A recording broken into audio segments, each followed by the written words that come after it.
Bos días. Ante todo, é para min unha gran satisfacción sumarme á benvida a estas xornadas que xorden da gran preocupación que hai no seo da sección de Creación e Artes Visuais do Consello da Cultura Galega sobre a situación actual da arte e os espacios artísticos en Galicia.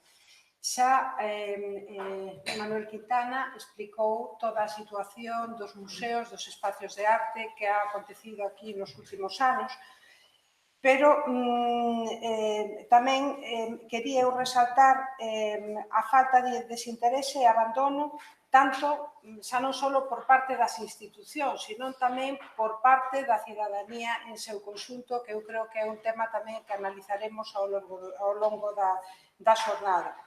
Así, o obxectivo é facer un análise de toda esta situación e tratar de propoñer unha serie de posibles medidas de actuación. A estrutura da xornada xa foi exposta, pero o que considero tamén moi relevante é que en todo isto realmente o público, vos ides a ter grande importancia, xa que con vosas intervencións e opinións é o que vai a facer que haya un feedback e realmente xurdan ideas que entre todos, ademais, podamos chegar a unhas conclusións e que realmente estas conclusións podan ser útiles e aplicables. Así é noso desexo. Bueno, de novo, darvos as gracias a todos por estar aquí. Gracias ao Consello da Cultura Galega, ao presidente da Comisión, Manuel Quintana, por permitirnos organizar e coordinar esta xornada. E xa vamos a pasar á sesión desta mañán e presentareivos a Ramón Rozas, que xa posiblemente de todos coñecido, el licenciado en Historia da Arte por a Universidade de Santiago. Na actualidade compaxina o seu traballo no Diario de Pontevedra, onde é responsable do Departamento de Arquivo e Documentación, ademais de facerse cargo das áreas de crítica artística, cinematográfica ou literaria, coa realización de diferentes proxectos expositivos e culturais en institucións de Galicia. Ele é unha persona moi implicada e sensible en todo o que a cultura galega refírese. Estou seguro que a súa charla, que leva por título A quebra das ilusións, vai nos a gustar e seguro que vai a xerar moito interés. Logo faremos unha pausa, seguido, como xa explicou Manuel Quintana, dunha sesión, dunha mesa redonda que Ramón el mismo coordinará. Nada, moitas gracias, Ramón, Bueno, bo día a todas e a todos. Moitas grazas por achegarse ata o Consello para, escoitar o que teño que dicir, non? O primeiro que quero, evidentemente, agradecer á propia sección de Creación e Artes Visuais Contemporáneas que un pouco confiaran en min a hora de plantexar esta primeira charla do día. E tamén agradecer personalmente tanto a Sofía Santos como a Rosario Sarmiento a coordinación desta xornada que eu penso que é de moito interés dados os acontecementos que levamos vivindo nos últimos tempos. As intencións desta presentación a cargo da sección, como consta no folleto de presentación, é o de facer unha valoración e unha análise da situación actual dos espazos artísticos en Galicia ante a desaparición e cambio de rumbo de institucións que foron claves na modernización da arte contemporánea nas últimas décadas. Os efectos da crise económica foron e están a ser drásticos e modifican non só os seus sinais de identidade, senón a xestión, a programación e a calidade dos mesmos. Bueno, pois a partir desa premisa eu plantexei unha proposta que é a de facer unha especie de estado da cuestión na que vexamos non só as infraestructuras perdidas, ou polo menos algunhas delas, senón tamén as que se manteñen sen un rumbo claro. A indefinición a hora de establecer unhas liñas de traballo conxunto alrededor da nosa cultura, penso que tamén é unha das grandes problemáticas que acontecen hoxe en día no tecido cultural de Galicia. En definitiva, o que pretendo é deixar expostos unha serie de fíos ou argumentos dos que ir tirando ao longo do día, tanto na conversa posterior como na sesión da tarde, non? É evidente, desgraciadamente, que son tantos os problemas e tantas as situacións concretas que é imposible chegar a todas elas, non? Pero, por iso, a idea é de facer unha especie de barrido xeral para ter un pouco os pés no chan sobre o que está acontecendo, non?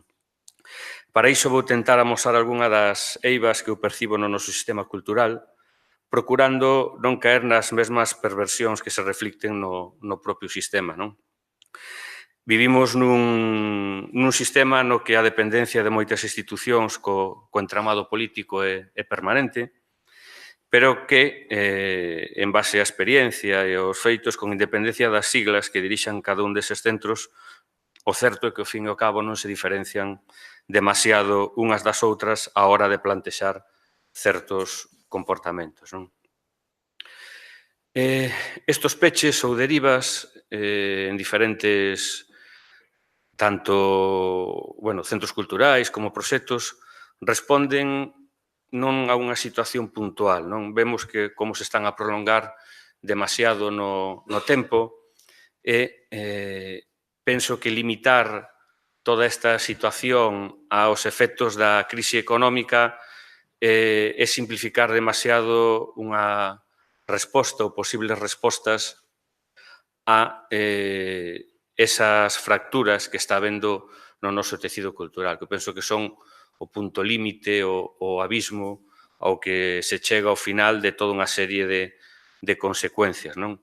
Penso que se explica estas situacións moito mellor a partir dunha serie de cambios e transformacións que a nosa sociedade está a vivir dentro dunha mutación de moitos dos comportamentos, hábitos, consumos e relacións coa cultura polo público en xeral, non?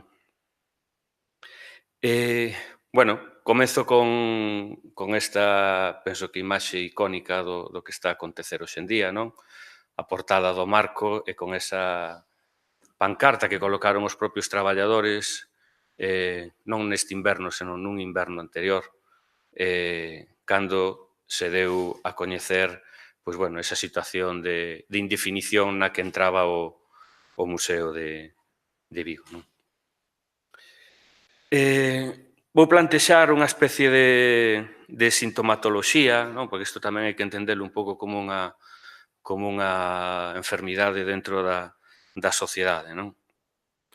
Penso que estamos a vivir un estado de desacougo dentro do sector das artes plásticas e con este título de A quebra das ilusións o que pretende facer referencia ao fracaso de numerosos proxectos, tanto individuais como colectivos dentro dunha sociedade, non?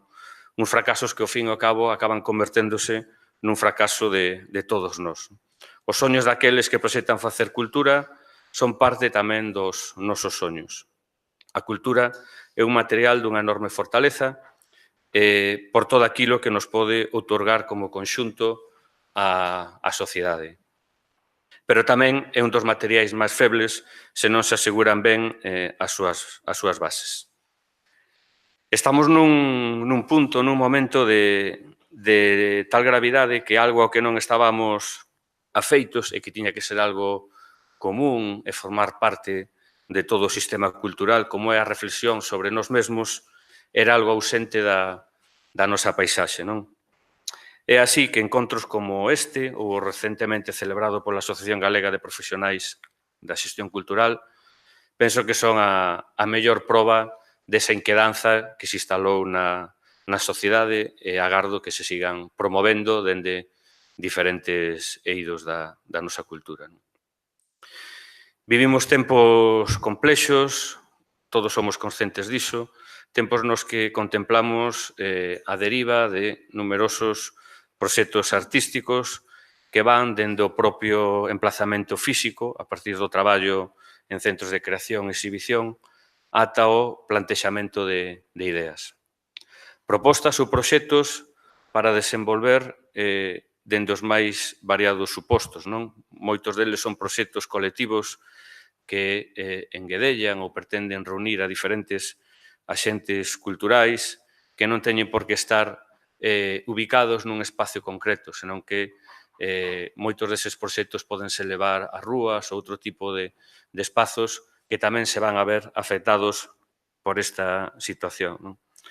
A crise económica da que aínda somos realmente incapaces de desfacernos mutilou moitas destas ilusións e hoxe non son poucas as súas derivadas no tecido cultural galego, incapaz de mudar certas tendencias. Esa perda progresiva, lonxe de deterse, activouse nos últimos meses dunha maneira preocupante. Unha cadea de feitos mallaron nesta rede da cultura dende tres sinerxias que explican moi ben esa fragilidade da que falaba antes.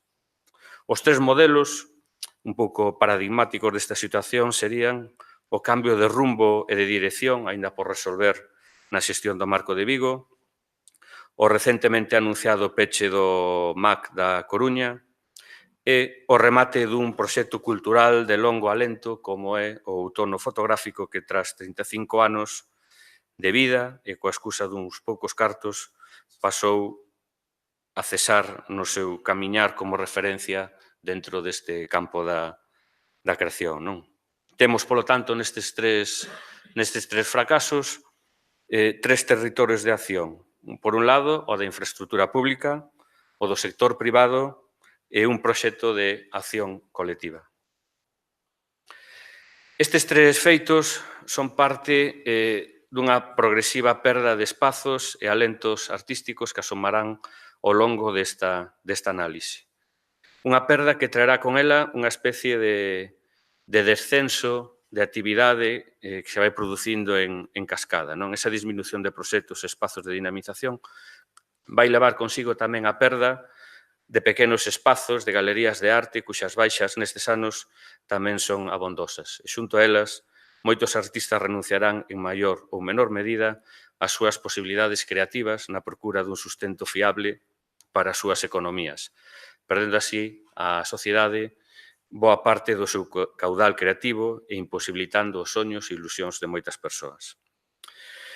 Isto lévanos a plantexar a fonda preocupación polo que se palpa no sector. Eu penso que, na miña idea tamén da sección, dunha idea en conxunto de falta de obxectivo de cara onde queremos ir, non? Eu penso que nos atopamos ante unha planificación cero entre os diversos axentes e actores do mundo da plástica sobre os camiños a tomar e hacia onde encamiñar un proxecto común. O tradicional minifundismo do sector agrario galego é tamén de moitas mentes levado ao noso terreo. Tamén plantexo unha ausencia de consideración dos axentes culturais dentro de toda esta sintomatoloxía, cos que non se conta apenas a hora de plantexar solucións profesionais dende a xestión, o comisariado, os artistas ou a reflexión crítica. Non poucas veces son criterios meramente funcionariais ou técnicos os que rixen situacións que terían que ser tomadas por profesionais do sector. Asistimos, polo tanto, a un desaproveitamento brutal, creo que casi suicida, de infraestructuras, moitas delas pechadas, ou con contidos que non xustifican a súa apertura. Polo escaso interese que despertan entre a cidadanía ou das que non se tira o proveito en relación ao gasto que conlevou esa inversión, non? Por citar tres exemplos, o Verbum de Vigo, un espazo tamén con as enormes posibilidades, escasamente visitado, infrautilizado, sen unha idea clara do que se quere facer con el. A sede cultural de a Banca en Pontevedra, unha delas, completamente pechada para exposicións dende hai 3 ou 4 anos. Ou tamén en Pontevedra, a Illa das Esculturas, un referente artístico escultórico a nivel mundial e do que prácticamente non se lle saca rendemento dende o punto de vista artístico, non? O intervencionismo da política en certas tomas de decisión revélanse como fundamentais para o sector, non? Para o mal uso do sector. Non? Moitos dos nosos centros expositivos dependen de institucións como concellos, deputacións ou a propia Xunta, sendo non poucas as situacións nas que estes empréganse como pódiums de exhibición do político de turno, deixando o argumento cultural como un xoguete nas súas mans. Así como nos atopamos con decisións que pouco teñen que ver co que un profesional do sector tería feito de actuar libremente. Non hai programas expositivos plantexados ao longo prazo e moitos deles presentan liñas ineficaces de traballo, ofrecendo exposicións de baixa ou nula calidade que confunden ao público. E, en clara conexión con isto, atopámonos con cursos públicos que limitan a chegada de aspirantes a eses cargos de dirección que rara vez son plantexados dunha maneira completamente aberta para calquera aspirante. Bótase en falta tamén unha acción de dirección, é dicir, un liderado que debería vir dende a Xunta de Galicia como institución coa máxima responsabilidade, coa creación dun equipo de traballo que actuase nesas diferentes liñas que lle deran sentido ao conxunto do tecido cultural galego. Isto pode exemplificalo nun órgano que sí que está dando moi bons resultados dentro do propio organigrama da Xunta de Galicia, pero nun sector moi concreto como é o do audiovisual. Falo do labor do Agadic, que ben podería ampliarse o campo das artes plásticas. Eu non entendo como non hai un órgano que funcione como o Agadic centrado na creación plástica, non? Cando estamos vendo, comprobando, e non me do en prendas a labor do Agadic, en canto ao desenvolvemento do sector audiovisual que está dando moi bons resultados.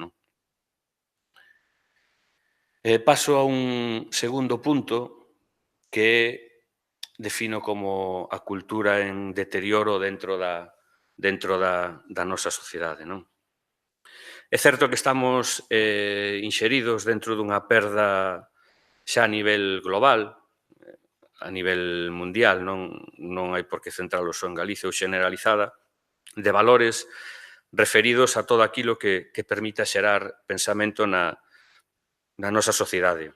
Sobre todo se este está encamiñado a propiciar a liberdade de acción do ser humano. A arte, a boa arte, a que plantexa un discurso e un plantexamento dende o punto de vista formal axeitado e que en de facernos pensar eso semella que hoxe en día aínda sigue sendo moi perigoso. O que Manuel Rivas, no seu libro Contra todo isto, define como a sustracción da cultura como hábitat de liberdade. Penso que estamos un pouco metidos dentro desa sustracción de cultura dende moitos axentes.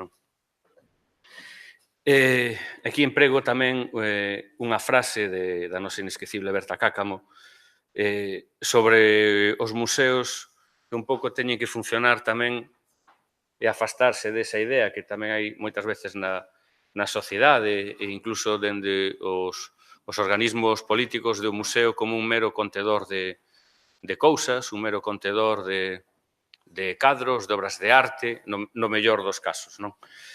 Os museos, como decía Berta, debemos entendelos non como contedores, senón como centros de investigación, de cultura, de debate e de intercambio de ideas. Tamén nos atopamos hoxe en día como as ferramentas tradicionais para levar a arte á cidadanía tamén están en dúbida. As exposicións, a cultura da presenza física, ponse en cuestionamento e ao que moitas veces tamén se axuda con esas exposicións de ínfima calidade das que falaba anteriormente. A competencia coa realidade virtual, os contidos en redes, van afastándonos do contacto humano e da relación persoal.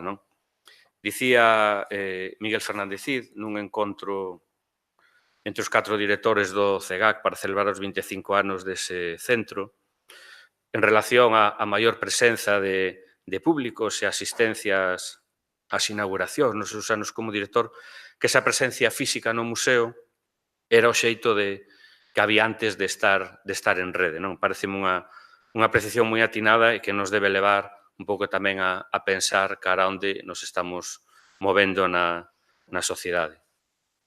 A cultura do audiovisual, o achegamento a contidos doutro xeito a través de diferentes plataformas están enchendo momentos de lecer e dun novo proceso de culturización que antes ocupábase dende unha vivencia máis presencial. Asistimos, polo tanto, a un cambio nos hábitos de consumo. Outro elemento tamén preocupante, e do que agora penso que nos estamos a dar conta, é que perdimos moito tempo en tentar xerar e fidelizar un público nos centros culturais. Non? Agora está pois moi de moda ou se leva traballando dende unha serie de anos dende os centros culturais, dende os museos, en facer obradoiros, talleres para nenos, para rapaces, para que un pouco pois se vayan acostumando ao que é a presencia do museo na súa contorna. Non? Eso, durante moito tempo, non había esa idea, penso que estamos tamén pagando un pouco comezar tan tarde a facer ese traballo. Non? Tamén pareceme interesante plantexar o debate entre industria cultural e industria creativa, non? Un pouco seguindo a filosofía, os pensamentos de Adorno, non? Entendendo a primeira como unha economía produtiva e a segunda como unha economía do coñecemento vencellada á educación, á investigación e ao desenvolvemento. Isto é un aumento das nosas capacidades como persoas, que a min parece, lóxicamente, o máis interesante é o feito de procurar unha cultura que incida máis na formación da persoa que na especulación. Non? Chegado a este punto, penso que podemos aportar unha serie de datos, de cifras sobre a repercusión da cultura na economía de Galicia, na que estímanse alrededor de 30.000 empregos os que proporciona este sector e que supoñen, en canto á chega económica, os meus datos falaban dun 2,5%, pero no último Culturgal, na inauguración, o conselleiro fixou a cifra nun 3% do PIB galego, entón eu non vou ser quen de levarlle a contraria ao conselleiro. Se temos en conta que a Xunta de Galicia aporta dos seus orzamentos á cultura un 0,8%, comprobamos como este sector non semella ser unha aposta decidida pola nosa administración, non? Cando ten que ser unha responsabilidade dos sectores públicos, sendo unha das súas obrigas a do fomento do tecido cultural como factor de desenvolvemento social e de identificación dun país. Non? Vendo estes datos, moitas veces, cando un fala ou escoita referirse á cultura como un sector subvencionado, está claro que non ten sentido. É dicir, se a cultura lle concede á sociedade un 3% e os presupostos da Xunta invirten un 0,8%, está claro que casi é ao revés, non? É a cultura a que un pouco subvenciona parte da nosa sociedade, non?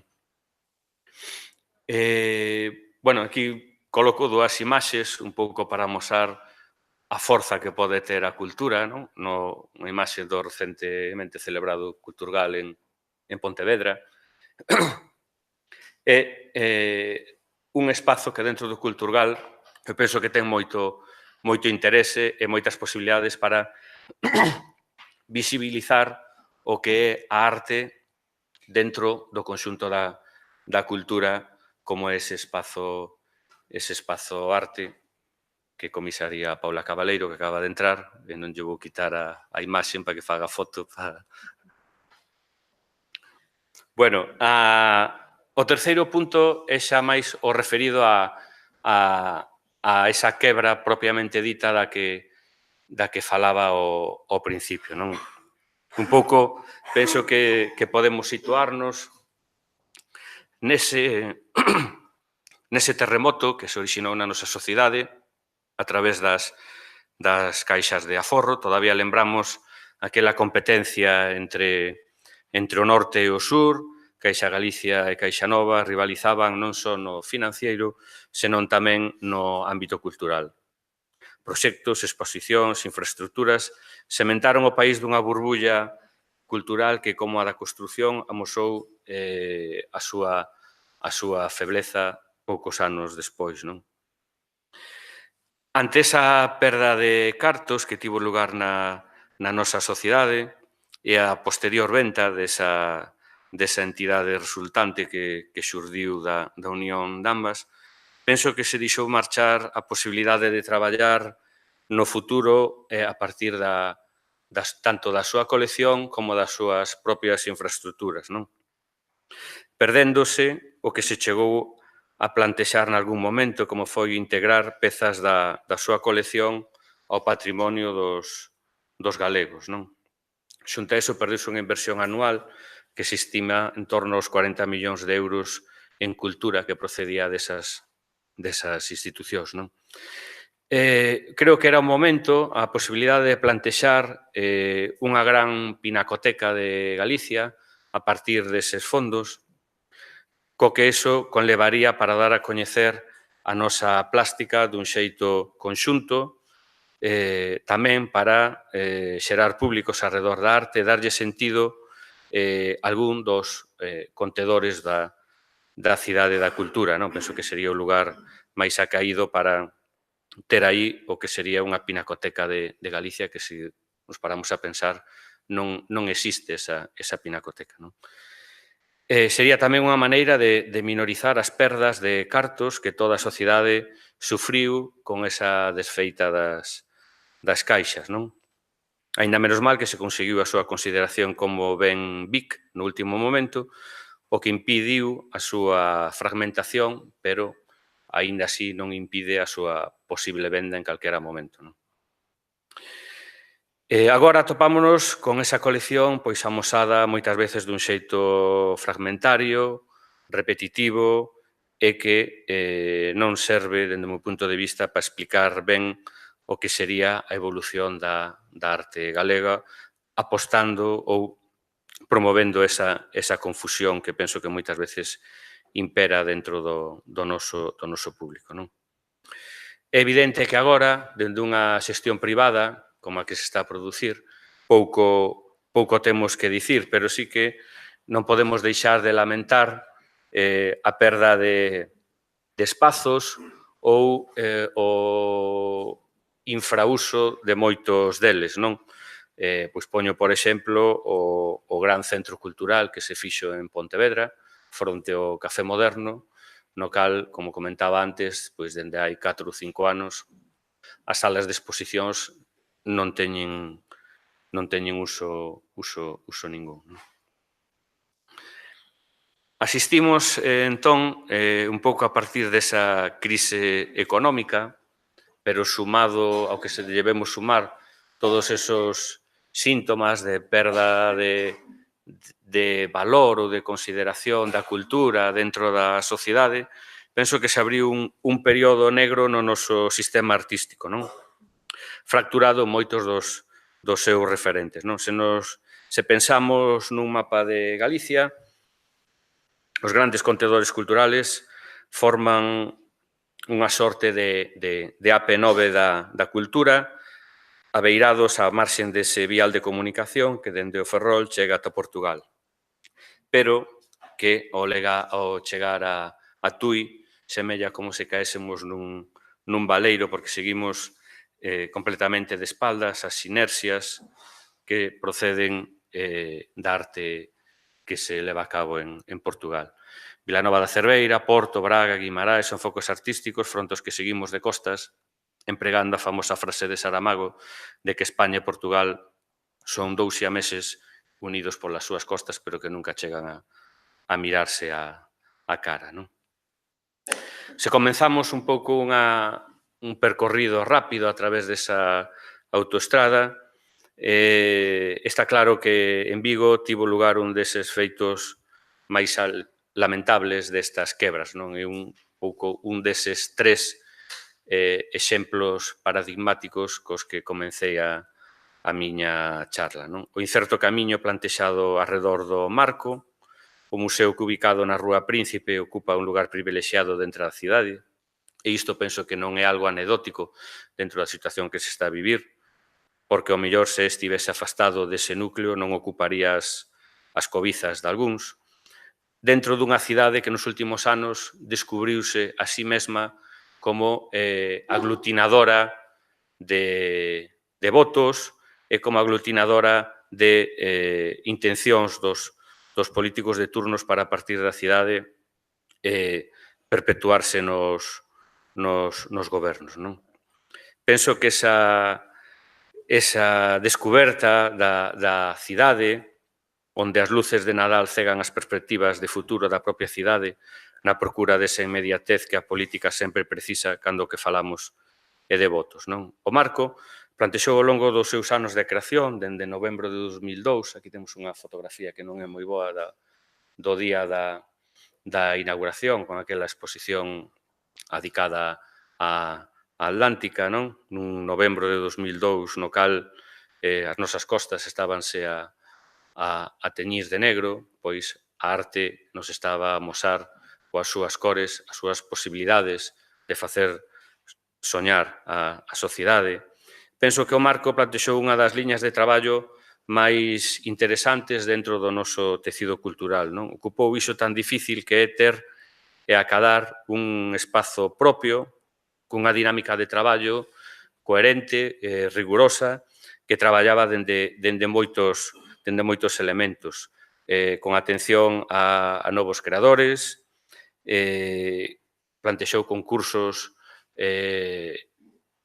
dirixidos a comisarios, tamén fixo, penso que unha boa labor en canto a relacionarse con outros asentes culturais da contorna, como podía ser a Facultade de Belas Artes de Pontevedra, e penso que internacionalizou como ningún outro dos museos de Vigo un pouco o labor cultural que se desenvolvía na cidade.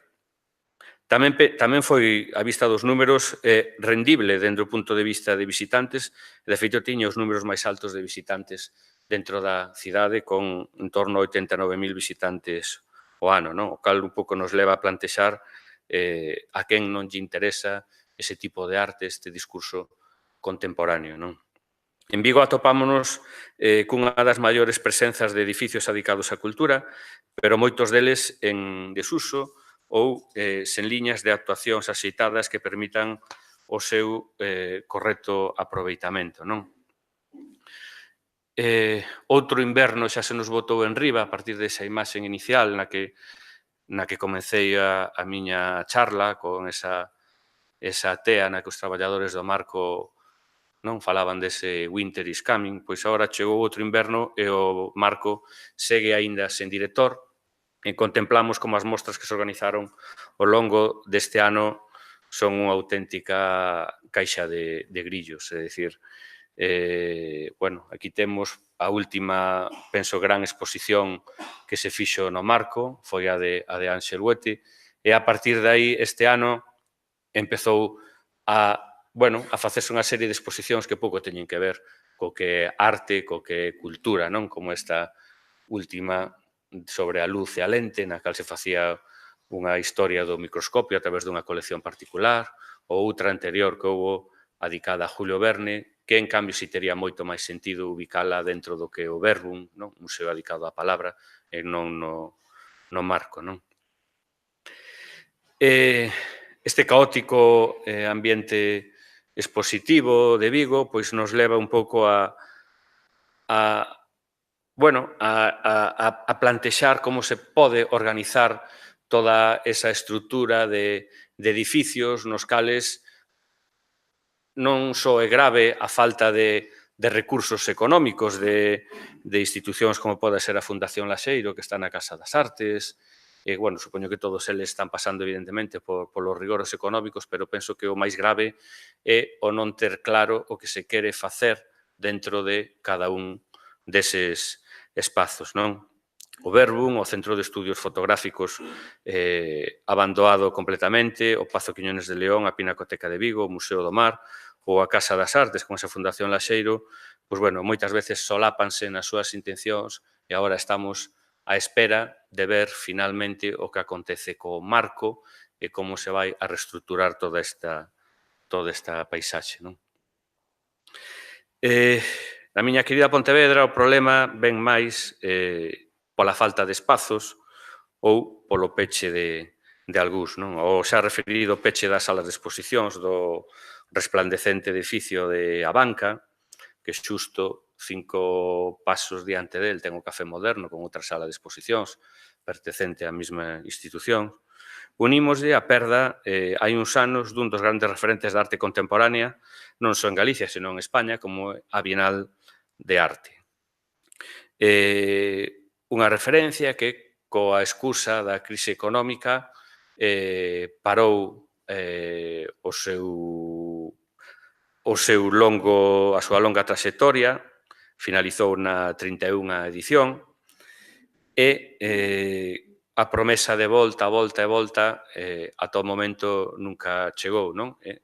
Eses investimentos supoño que irían dirixidos ao novo edificio do museo e a unha reestruturación dos fondos dos antigos edificios que, anunciados dende hai 4 ou 5 anos, pois aínda están como estaban nos tempos de Filgueira Valverde, quero dicir. Outro referente internacional sen aproveitar, a Illa das Esculturas, o que sería un modelo cultural rendible noutras latitudes de Europa ou dos Estados Unidos, como un parque escultórico. Na nosa cidade non deixa de ser un fermoso decorado para crear un espazo de goce da natureza no que os seus visitantes móvense de costas as 12 obras doutros tantos artistas de prestixio. É dicir, desde Pontevedra non houve ningunha institución das que un pouco investiron nese proxecto que se adicase a difundir o que aí hai, a facer visitas, a crear publicacións ou espacios de pensamento arredor do que penso que noutro sitio sería todo un referente, non? E, por último, atopámonos co recente proceso aberto para sustituir ao director do Museo de Pontevedra tras 32 anos ao seu frente, non? E que se deu a coñecer un mes antes da súa xubilación, co cal non se traballou nunha sustitución axeitada, nunha sucesión correcta, e agora atopámonos co inicio todavía dun concurso para cubrir esa praza coa situación que hai dentro do museo, dentro dos propios traballadores, de absoluto desconcerto, non? E un concurso público que, ao saír a provisión da plaza, aparece limitada ao ámbito funcionarial, é dicir, calquera persoa, pois digamos que o mellor se o director do Museo do Prado quere presentarse a dirixir o Museo de Pontevedra, estaría incapacitado para elo, non? Comeza así a convocatoria, poderán presentarse persoas que teñan a condición de funcionarias de carreira ou laborais fixas das administracións públicas do grupo A1, non? Cantos profesionais, polo tanto, do sector do mundo da arte quedan excluídos desa situación. Se seguimos a nosa viaxe, chegamos a Compostela. O CEGAC, o gran ronsel da nosa cultura contemporánea, sufriu nos últimos anos tamén unha importante perda de peso, sobre todo dende o punto de vista económico, non? A reducción do seu presuposto a metade, dende 1,6 millóns de euros de 2010 ao entorno dos 750.000 euros de hoxendía, é evidente que limita moito o seu labor, non? Pese a isto, penso que o CEGAC está a manter unha alta dignidade nas súas mostras e achegas a culturas da man do seu director. Penso que a perda de moito do seu tecido de traballadores é evidente que limita moitísimo o que podería facer o CEGAC, como fixo en tempos. Penso que, bueno, ten que ser realmente o buque insignia da cultura contemporánea en Galicia, non? Esa perda de peso económico tamén repercute no que son outra da súa gran labor, que é o de facer unha colección de arte e a inversión no tecido cultural, non? Sobre todo nas... O censo tamén estremece dos 600.000 euros adicados a compras, agora emprégase 100.000 euros, isto é 6 veces menos, non? Iso, ademais, de non crear fluxos económicos dentro da arte, o que tamén está é a retrasar moito o que é o poder armar unha colección o máis completa posible que un pouco englobe todo o que é a arte do noso tempo, non?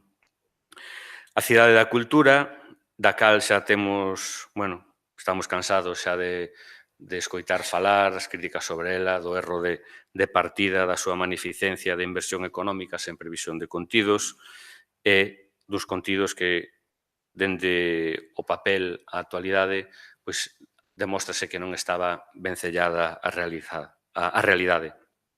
Chega a plantexar hoxe en día as súas liñas de actuación, e se ben é certo que nos últimos tempos semella ter atopado varios camiños interesantes, penso que no terreo das artes plásticas segue un pouco a dar unha de cal e outra de area. Asistimos a exposicións fantásticas, como pudo ser a de Lamazares, e logo nos atopamos outra serie de exposicións que un pouco veñen a falar desa falta de criterio dunha liña realmente contundente como debe ser a que se debe amosar dentro dese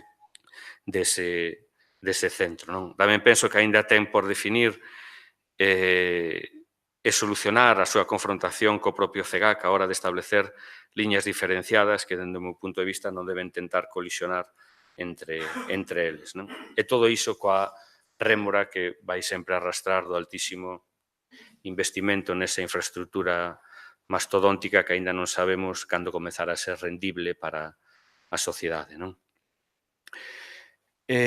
A Coruña está sendo xunta verificada desta desfeita. É evidente que, froito desa bipolarización económica que había nos tempos das caixas de aforro, o anunciado peche do Museo de Arte Contemporánea, agora en mans da empresa Naturgy, antes coñecido como Macuf, de Unión Fenosa, é unha importante perda que, en principio, vai ter lugar o 31 de decembro deste mes.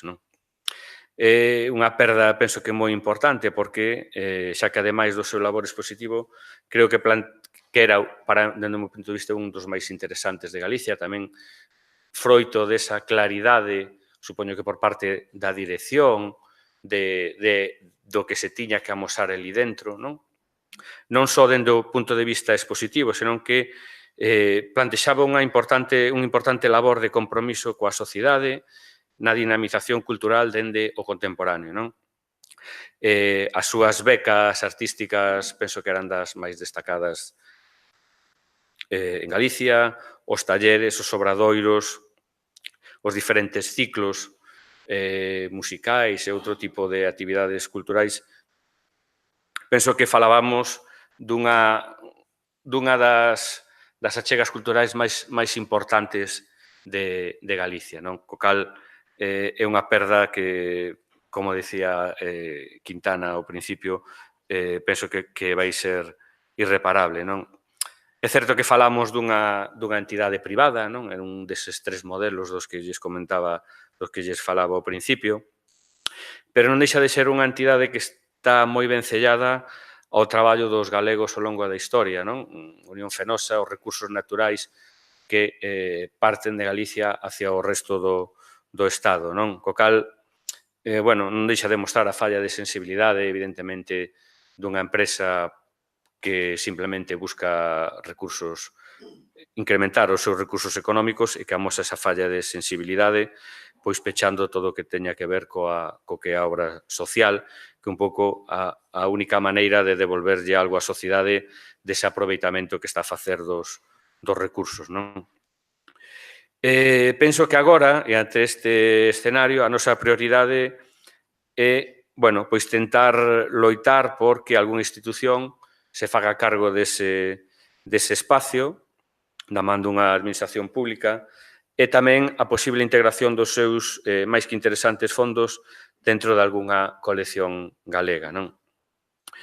Pero a Coruña tamén leva vivindo un progresivo desfiuzamento do seu tecido expositivo, non? A Fundación Barrié ou a propia banca móvense dende hai moitos meses dentro dese espazo da quebra, non? Contedores culturais que menguaron os seus recursos, perdendo persoal, espazos e, sobre todo, a proxección cultural que pouco ou nada ten que ver hoxe co feito en décadas pasadas en as que era unha referencia, non? Tamén outros espazos, digamos, novos, como o Palesco está pechado ou o Palacio da Ópera carece de dirección nestes momentos, non? Tanto Lugo como Ourense semellan quedar alonxadas desta acumulación de espazos que se valeiran, o que nun tempo foi unha eiva, agora penso que pode converterse nunha virtude, non? Espazos como o Museo Provincial de Lugo ou o Centro Marcos Valcárcel de Ourense están a manter atinadas liñas de traballo con interesantes exposicións, non? En Lugo tamén me parece interesante destacar a apertura dese centro que recupera o vello cárcere de Lugo, non? Que do cal me falan de novo tamén dende ese punto de desequilibrio que hai dentro de moitas das institucións, non? Coa falla de profesionais ao cargo do espazo, con falla de recursos, e logo, pois, con unha programación, pois, tamén como moi irregular, non? Cando ese podía ser un espazo que podía un pouco darlle moito sentido a contemporaneidade artística en Lugo, non? En Ourense nos atopamos a desaparición dese outro elemento do que falaba ao principio, que é a perda dun proxecto de longo alento, como é o outono fotográfico, que tas 35 anos de traballo, de acción colectiva, e cun traballo tamén moi interesante, porque partindo de Ourense estendeuse cara a Vigo, incluso cara a Pontevedra, non? Penso que facendo unha labor de cohesión e de unión entre moitos dos axentes culturais, pois tamén por cuestión duns poucos cartos deixou de facerse este ano, non? Penso que un pouco ese fracaso destas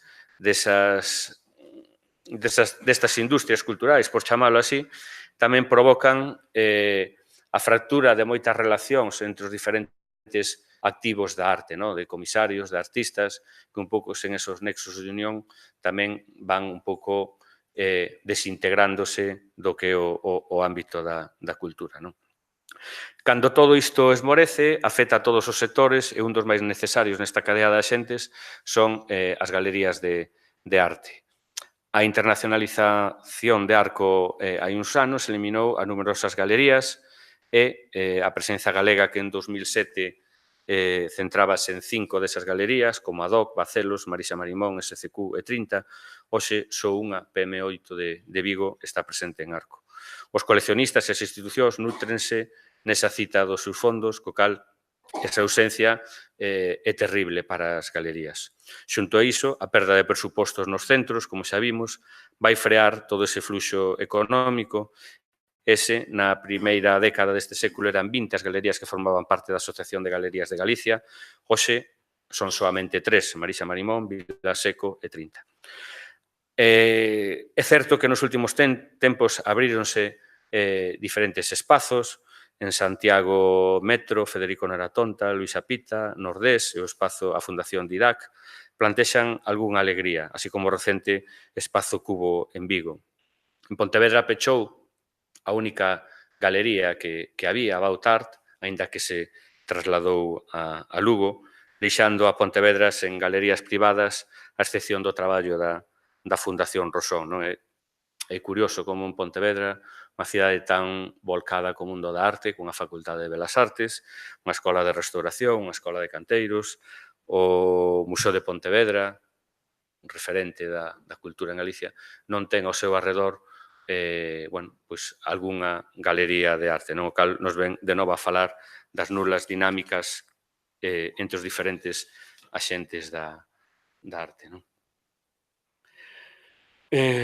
Esta era un pouco a imaxe que quería acompañar ao falar das galerías. e como pois, unha galería tan modesta como podía ser About Art en Pontevedra era capaz de congregar e de facer esa pequena festa, esa reunión de persoas alrededor da arte e como o peche pois, cambia completamente o que pode ser a paisaxe. Non? Finalmente, unha serie de conclusións que nos poden levar logo tamén no posterior debate a seguir plantexando unha serie deses fíos dos que falaba ao principio. Non?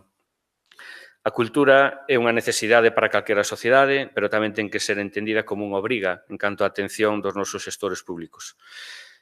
Afastados polos datos de entender a cultura como algo subvencionado, volvemos a esa cifra xa plantexada. A cultura é o 3% do PIB galego, cando a inversión dende a administración nela, dende os seus orzamentos, é do 0,8%. O mínimo sería igualar esas cantidades. Non?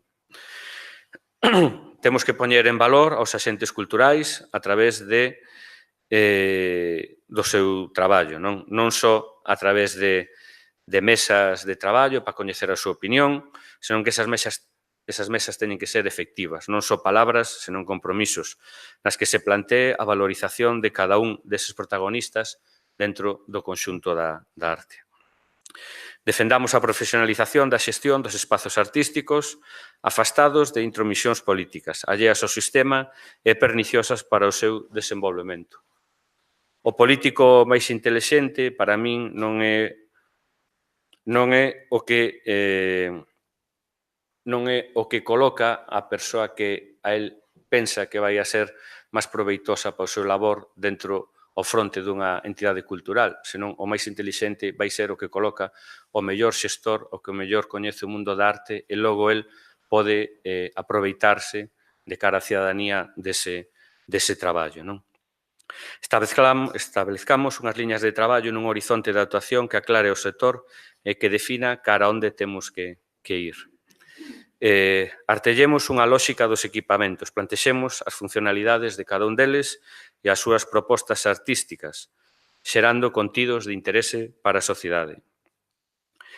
É necesario un órgano reitor que un pouco tire de todos estes elementos, que sexa efectivo e áxil, e volvo ao modelo do Agadic, que penso que está dando moi bons resultados dentro do mundo do audiovisual, non? E que teña unha traslación efectivo ao capítulo das artes plásticas. Dende o Agadic impúlsanse proxectos tanto individuais como colectivos, apóiase eventos de difusión da nosa creación a través de certámenes, foros de debate, feiras. E tamén se pode plantexar a dinamización dos diferentes territorios. Afastémonos desa tiranía da P9 e dirixámonos cara ao interior. Xeremos un tecido máis homoxéneo dentro do territorio. O exemplo do CEGAI, que dentro do Agadic, outro día na presentación do Festival en Pontevedra de Novos Cinemas, Jacobo Sutil, deu a coñecer que o CEGAI está facendo unha serie de proxeccións dos seus fondos a través de diferentes cidades de Galicia. Ora tamén vais a incluir Pontevedra, por iso o anunciou na inauguración de Novos Cinemas. Penso que tamén sería interesante que o CEGAC, igual que o CEGAI, pois tamén plantexe unha especie de itinerancia de mostras, tanto das que eles crean como que creen unha serie de mostras para poder amosalas nos diferentes contedores culturais do país. Evidentemente, eso precisa de recursos, que é un pouco que se comentaba ao principio, non? Pensemos en fontes de financiación. Se non se chega a equiparar esa diferencia que hai entre os orzamentos dedicados á cultura e o que a cultura integra a sociedade, por que non facer algún tipo de pagamento dentro dos museos? Non? Ante esta situación de perda de público, a xente que realmente vai a un museo é xente que realmente vai a pagarse, o que se lle ofrece son exposicións de interese, exposicións de calidade. Non? Se vas a Serralves a ver 3 exposicións maravillosas como as que hai agora, de Pedro Costa, de Anish Kapoor, ou do fotógrafo americano tan coñecido, non me sei o nome, exacto, pagas 10 euros por ver 3 exposicións de calidade, non? Sempre cando eses cartos revirtan dentro do que é a propia institución, non? Un perigo no horizonte, o ano xacobeo. Evitemos unha excesiva focalización da cultura cara a esa cita. Temos precedentes de buscar sempre a cultura do espectáculo, a cultura da inmediatez, a cultura do momento, en vez de xerar unha cultura que se poda pensar a longo plazo e que se afaste dese carácter efémero que adoitan ter este tipo de celebracións, non? E onte, pois, bueno, revisando o que un pouco se plantexa de cara ao ano xacobeo, atopeime con, bueno, unha especie de documento marco que se titula Estrategia da Cultura Galega 2021, non? Evidentemente, todo eso son unha serie de boísimas intencións, pero que, máis que un punto de chegada, eu penso que son un punto de partida a partir do cal poder artellar unha estrategia realmente efectiva, non? E, finalmente, o que precisamos é de vontades. Confiar na cultura como proposta social, colectiva e territorial de primeiro orde. Que a cultura sexa un sector estratégico real e non virtual. Por riba da economía ou das posibilidades económicas ou inversoras, sempre están as vontades das persoas. Temos o máis difícil de ter, o que ninguén máis pode ter. Temos os nosos creadores, pintores, escultores, fotógrafos, os nosos comisarios, galeristas, xestores de museos con abondosa e recoñecida experiencia, é dicir, temos todos os engranaxes do sector. Non poucos deles, aproveito para dicir, están traballando tamén fora de aquí, pero confiemos en todos eles, confiemos na cultura, confiemos na nosa cultura. Moitas grazas.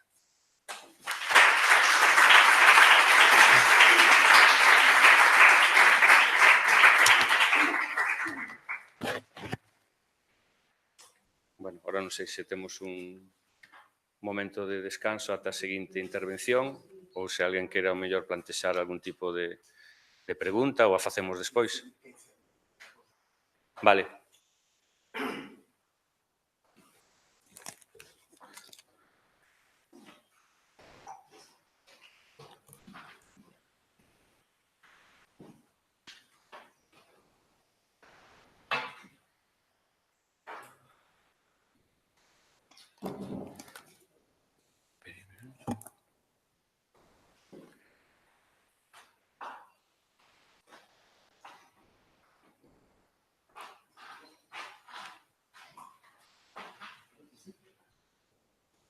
Bueno, eu quería preguntarte, un pouco o que xa comentei na miña presentación, un pouco que pensas. Quería preguntarte o que pensas un pouco si realmente debido a todo isto, vamos, este panorama, non, desolador, non, que nos acabas de expoñer, si realmente existe un muro entre a cidadanía e o que é a arte contemporánea. De feito, pois pasan todas estas cousas e un pouco o que é a sociedade, tampouco hai unha resposta clara nin da crítica, nin, vamos, un pouco a túa opinión a ese respecto. Sí, evidentemente, un pouco a distancia da arte contemporánea coa sociedade é moito maior que a que pode ter a sociedade con outros elementos da propia cultura, non? Podemos pensar como a xente se relaciona moito mellor co mundo da música, co mundo do sector audiovisual, por exemplo, o que levo comentando, non? Como parece que dende o Agadic traballase moito máis dende o sector visual, porque supoño que se pensa que ten unha maior repercusión ou unha maior retorno dende a sociedade, non? Penso que iso tamén é un pouco un problema de non, evidentemente, de educar ao público na presenza en exposicións, de facer un traballo dende o mundo da educación, dende o mundo dos colexios ou institutos, de levar a grupos, a centros de arte para un pouco rachar con esa distancia que por outro lado sempre houbo entre a arte máis contemporánea e a sociedade, non? Entón, penso que por aí tamén é un espazo no que sí que hai moito que traballar aínda, no de concienciar a xente e no de un pouco tamén responder a eso que comentaba eu antes da presenza física nos espazos, non? De como hoxendía unha das perversións da contemporaneidade é o de poder estar en sitios sen estar, e o de poder establecer relacións con persoas sen estar físicamente ao seu lado, non? Entón, penso que todos esses ingredientes un pouco van afastando a xente dos lugares de encontro, como poden ser dos museos, e aínda máis de espazos adicados á arte contemporánea.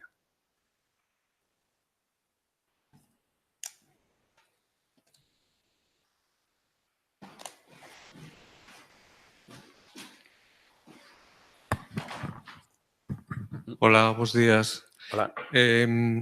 Bueno, cheguei un poquinho tarde, pero cheguei cando estabas falando dos profesionais e dos públicos. Eu, como director do CEGAC, a verdade é que nos últimos anos a relación cos públicos foi medrando e, de feito, os visitantes medraron preto de un 30%. Teño que decir tamén que a afluencia ás actividades é sempre completa. Todas as actividades que nos facemos, que son, sobre todo, obradoiros en termos xerais, no? Para familias, para nenos, os obradoiros de lecer, as actividades tamén no verán, sempre están cheas, ¿no? de usuarios. Atopo que o déficit que ten o museo é, sobre todo, un déficit de comunicación de cara ao exterior, de cara á sociedade. A sociedade conócenos moi pouco. Ese é un problema. Agora estamos desenvolvendo un proxecto cos barrios de Santiago. Estamos facendo unha aproximación, de feito, a eses barrios. É un espazo de públicos novo, de algún xeito, para o museo, no? A través das asociacións.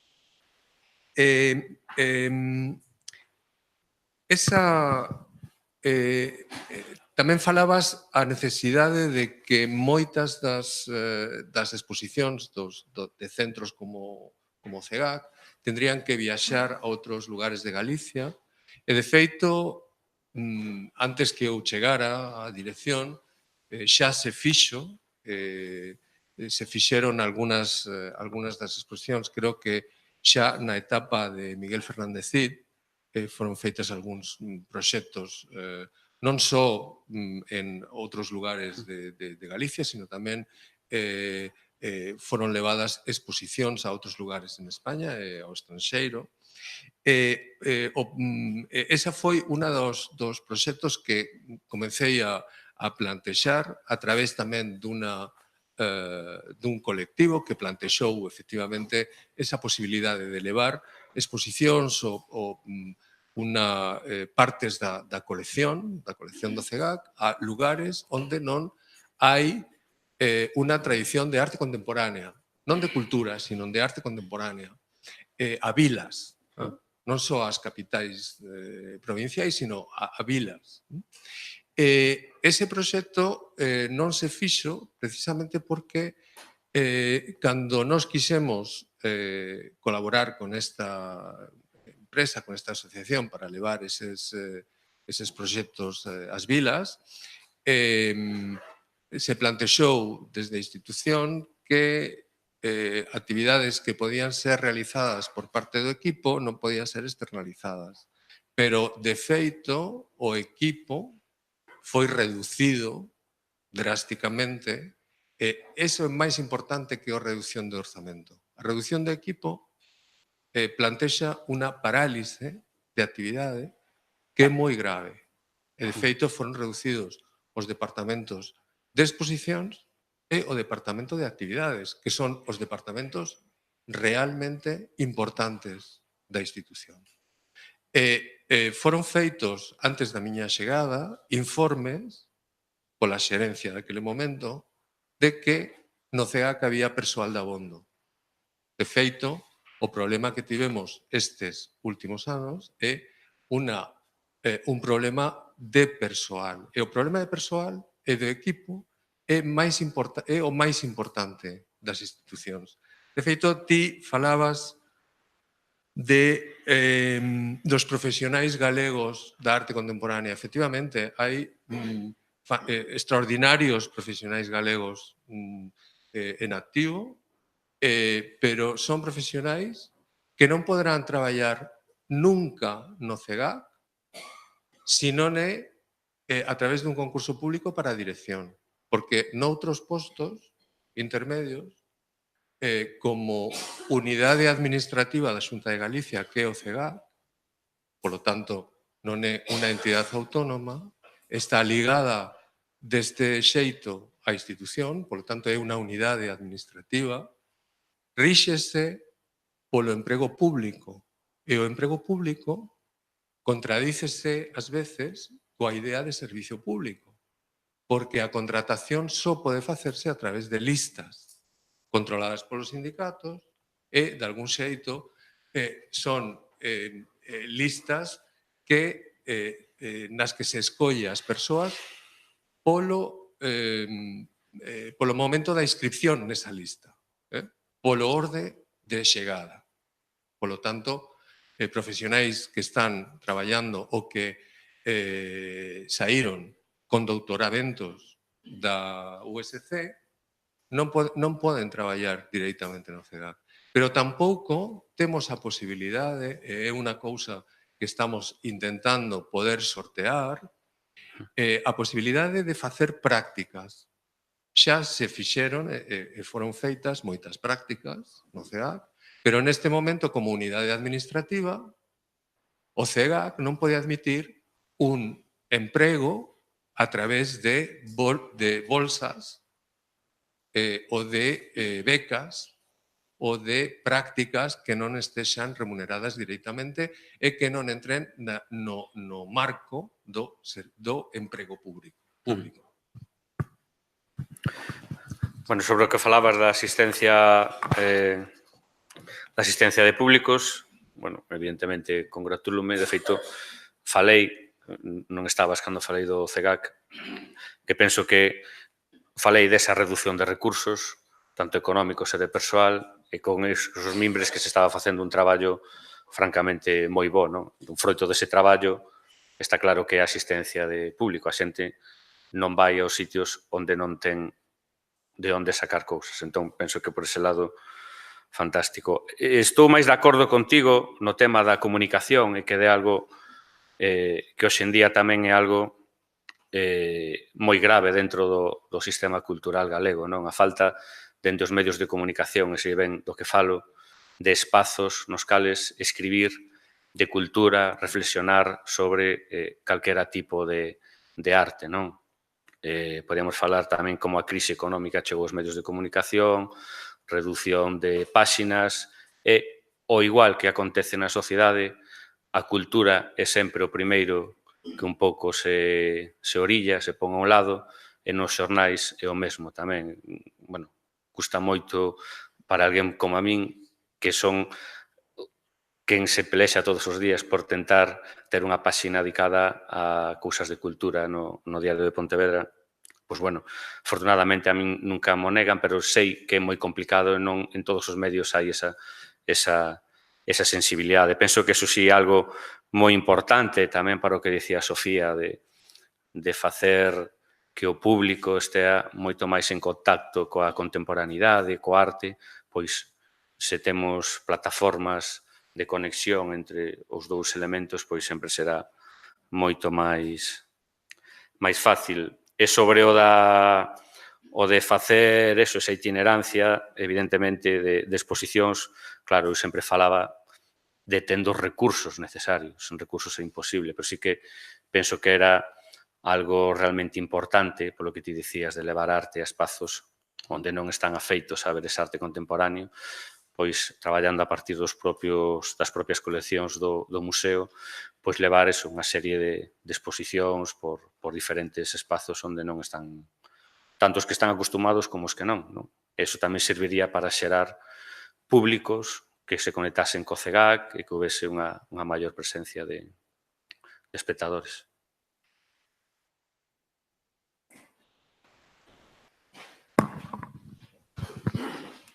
Bueno, yo lo primero por alusiones, en mi época en el CEGAC sí se hicieron exposiciones de obras de la colección del CEGAC en centros de Galicia, como apoyo a esos centros que querían darle un cariz contemporáneo y siempre con obras de la colección. Yo lo que no creo es que sea tan prioritario que una misma exposición viaje por Galicia. Sin embargo, fuera así, que eso es lo que hacíamos, lo que siempre intentamos es que las exposiciones, fundamentalmente las de artistas gallegos, viajasen y bueno, puestos a dar datos, los dos primeros artistas gallegos que exponen en Reina Sofía son exposiciones organizadas desde el CEGAC.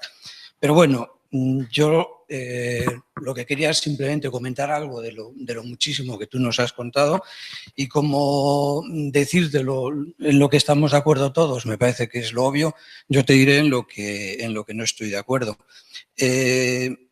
Es curioso que en los relatos que estoy escuchando en los últimos meses se insiste muchísimo en la necesidad de un gran museo, de una gran pinacoteca incluso, has hablado de pinacoteca, y la situáis casi siempre en el Gallás, ¿no?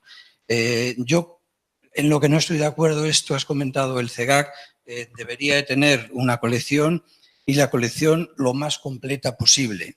Yo creo que uno de los orígenes que siempre decimos, tú lo has obviado, que está en el problema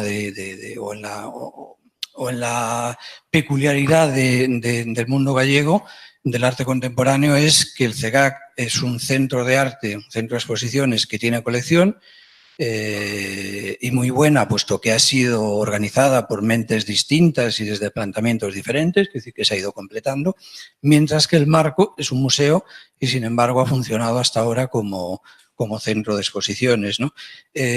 Yo creo que el CEGAC no debería de ser su prioridad, entre otras cosas, bueno, tiene un déficit de infraestructura, no tiene lugar. Si tenemos ya un espacio que va a necesitar un almacén fuera y demás, efectivamente lo estamos complicando todo mucho, ¿no?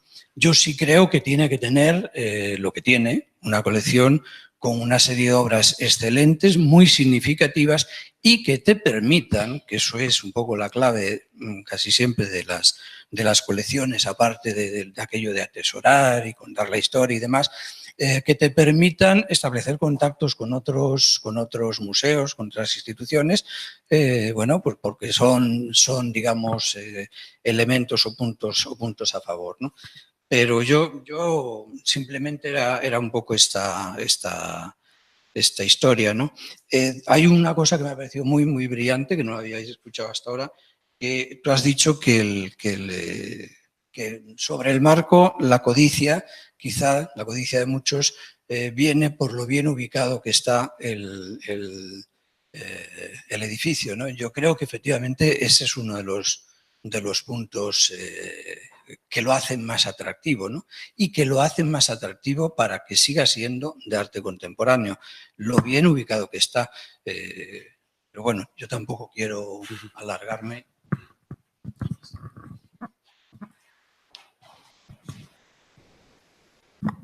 Ola, moi bons días, son María Pereira da Cidade da Cultura e, bueno, por alusións tamén me gustaría comentar unha serie de cuestións, aínda que a verdade é que podo decir que prácticamente teño traballado, pois, casi, eu diría que co 50% ou máis das persoas que estamos aquí traballamos dende a Cidade da Cultura.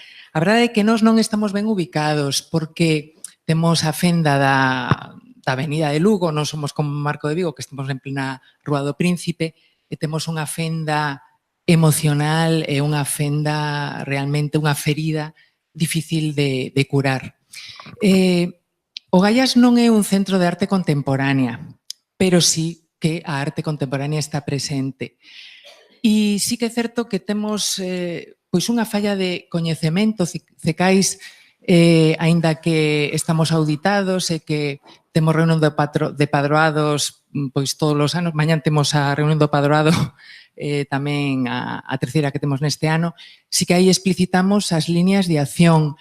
Claro, son unhas líneas de acción vinculadas con un espazo onde non hai colección e onde, ademais de facerse exposicións temporais, pois alugamos, cedemos, facemos festivais de artes escénicas e, bueno, pois é un espazo, a verdade, ás veces difícil de concretar a línea programática en col da arte contemporánea. A nivel de arte contemporánea, o Gaiás, o museo, no museo, bueno, pois claro que facemos cousas, pero Cecais, o máis vinculado coa arte contemporánea sexa o encontro de artistas novos, que ademais temos aquí como se chama? A Tomás, que grego, non? Sí, lembrome, que ademais vinche na Bienal de Vilanova de Cerveira estabas ti tamén, sí.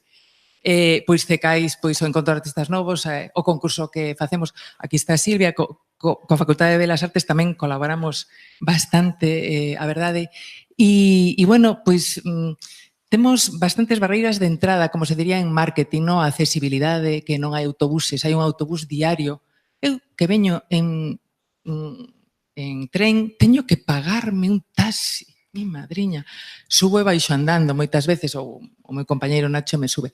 E logo, a ver, tampouco vamos a chorar, porque, bueno, a verdade é que, pois, non, xa, non vamos a chorar, non? Pero si vos digo o número de persoas que traballamos para as exposicións, facer o catálogo, Cidade Imaginaria, Atardecer no Gaiás, tal, somos 3 persoas en exposicións, unha en actividades e 2 en produción. E eu, a ver, temos unha falla de persoal increíble, increíble. É unha falla de orzamento increíble. Pero bueno, o que tratamos é de facer un programa o máis atractivo posible apelando ao patrimonio cultural galego e eu sí que boto en falta na Cidade da Cultura, ademais dun plan de comunicación internacional, pois esa presencia internacional que empezábamos a dar coa exposición Auga 12, que mellor foi un plantexamento demasiado ambicioso, pero, home, a min tratar en igualdade de condicións con institucións de referencia a nivel mundial, pois creo que aquí en Galicia pois tamén,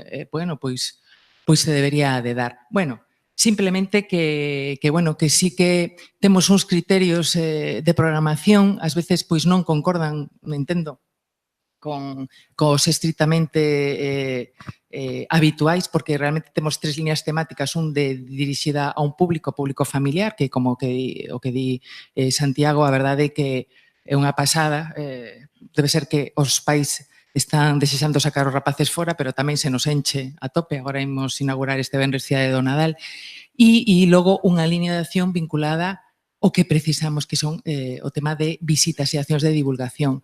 Aí sí que nos esforzamos moitísimo, moitísimo en facer visitas comentadas arquitectónicas e visitas a todas as exposicións. E bueno, pois aí estamos pois tratando de, como me acaba de decir Romar, de ser un pouquiño sexys, pero non sei. Bueno, que precisamos tamén cariño. Creo que non é a primeira vez que o digo. Veña, gracias.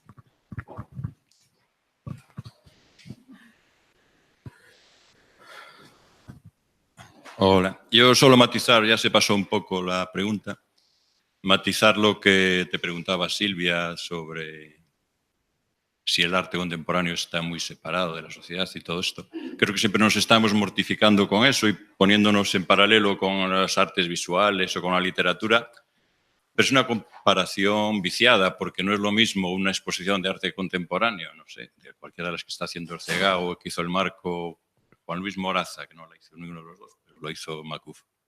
No es lo mismo que una novela de Manolo Rivas. Quiero decir, cuando hablamos de la separación del arte con la sociedad, hay que ver con qué nos comparamos. Es decir, hay unas experiencias literarias, unas experiencias poéticas, unas experiencias audiovisuales que sí pertenecen al arte contemporáneo y que están igual de separadas, igual de aisladas que nosotros. Los conciertos de música, hablábamos de música antes, conciertos de música, no sé, que está organizando el CEGA, Vertice Sonora y toda esta gente, tienen la misma problemática y las mismas dificultades que nosotros.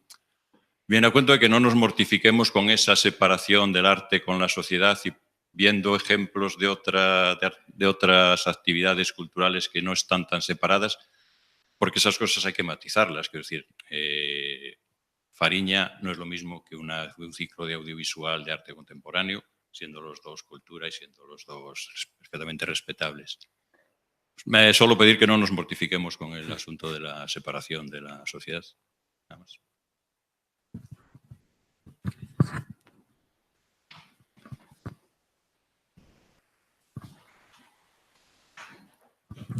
El problema es que la cultura no tiene centralidad en la sociedad actual. Y esa pérdida de centralidad es la causa de que estemos hablando desde la queja. Pero la responsabilidad es nuestra también de volver a colocar la cultura en el centro. Y la cultura ha estado en el centro en general, siempre con periodos de excepción. Pero esa es lo que me parece el problema más grave. La ausencia de centralidad de la cultura y, por tanto, el dominio de otro tipo de valores.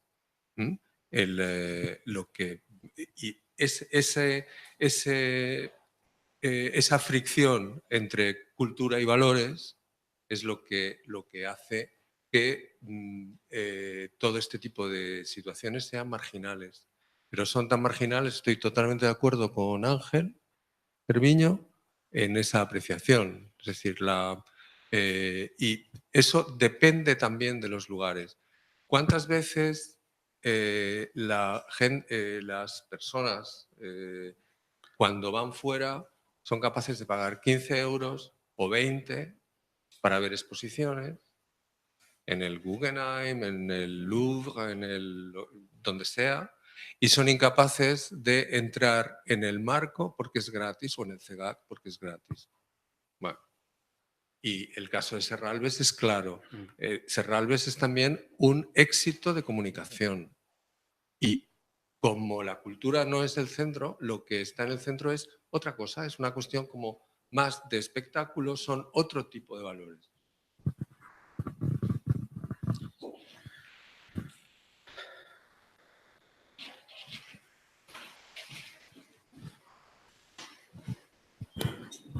Hola, buenos días.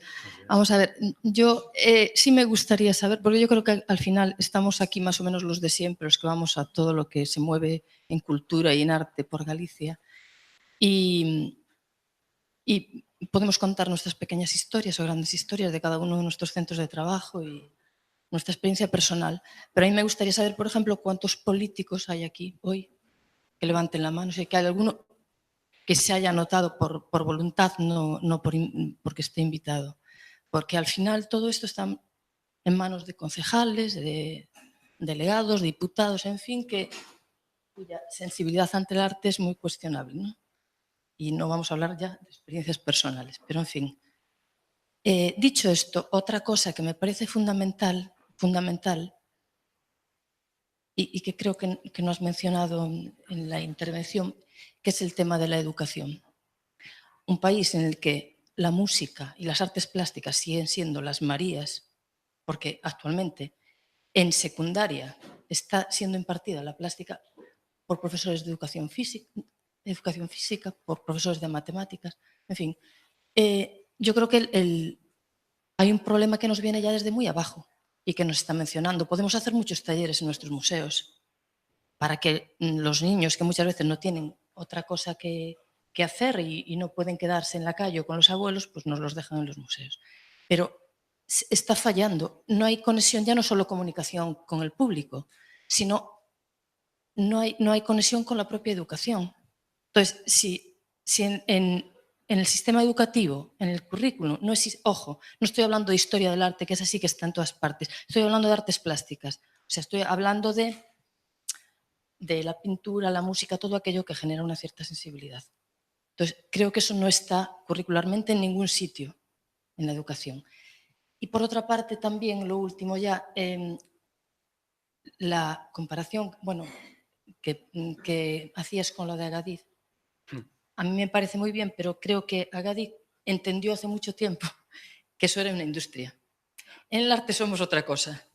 Entonces, de hecho, casi toda la actividad audiovisual está movida por empresarios.